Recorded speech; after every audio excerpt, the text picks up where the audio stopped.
Makaipagtabuhin ako ng iyong inang Sandawa. Bakit naman niya gagawin niya yun? Dahil kilala siyang kakampi ng mga mulawin. At ang si Raven ang katulad ko ay itinuturing na kalaban. Kailangan ka lang niyang makilala.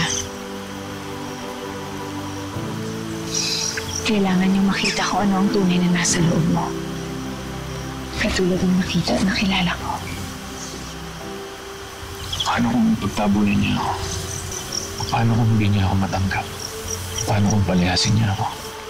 Sasamahan kita sa pag-alis mo sa Edhen. Paano tayo makakapunta ron?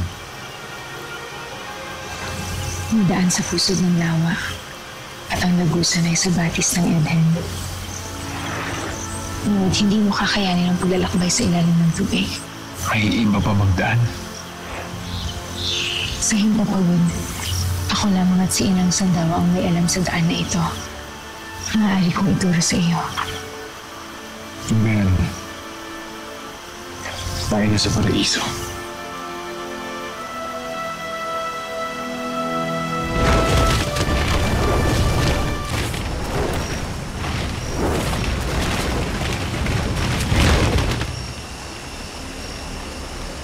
Maligayang pagdating sa Edhen. Tama palang tawagin itong paraiso. Napakaganda. Saan naman kaganda? Malungkot naman kapag wala ang nais mong makasama.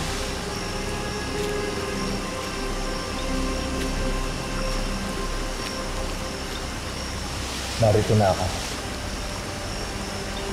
Ikaw pala ang pangalawang dayong nilalang na nakarating dito. Sinong nauna sa akin? Panauhin ni Inang Sandawa. May panauhin ka, Magindara. Inang Sandawa, ito si Siklab. Isa siyang Ravenna! Isang malaking karangalan na kayo'y makilala, Inang Sandawa.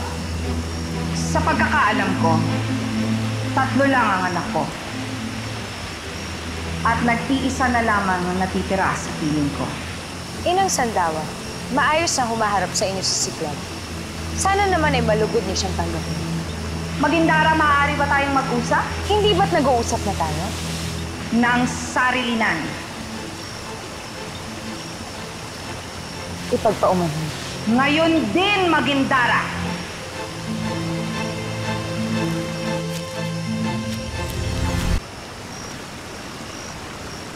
Ano ba ang dapat natin pag-usapan na hindi pwedeng marinig ni Siklab?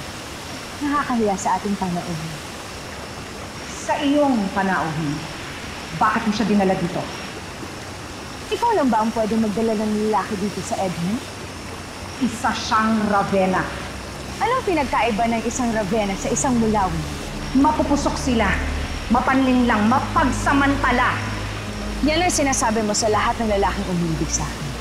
Yan din ang sinasabi mo sa lahat ng mga lalaking hindi ko maaaring ibigin. Bakit hindi mo yan masabi tungkol kay Panabon? Iba si Panabon. Anong pinagkaiba niya? Bakit? Dahil mahal mo si Panabon? Aminin mo. Aminin mo sa akin na mahal mo siya. Hindi ba't mahal mo siya, Inang Sandawa? Oo!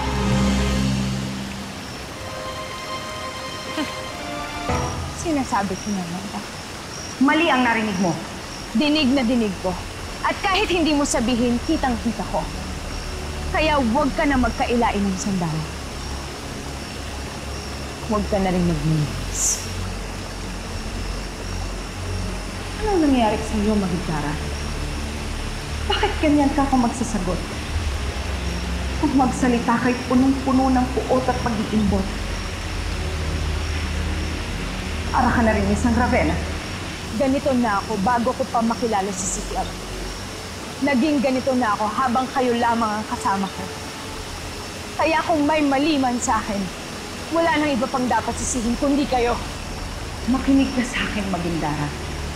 Hindi siya makabubuti sa'yo. Mahal ko siya. Anong alam mo sa pagmamahal?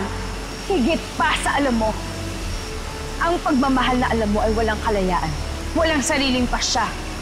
Makasarili. Eh yun ka, makasarili ka. Wala kang ibang minahal kundi ang sarili mo. Yun ka, Inang Sandawa. Makasarili ka!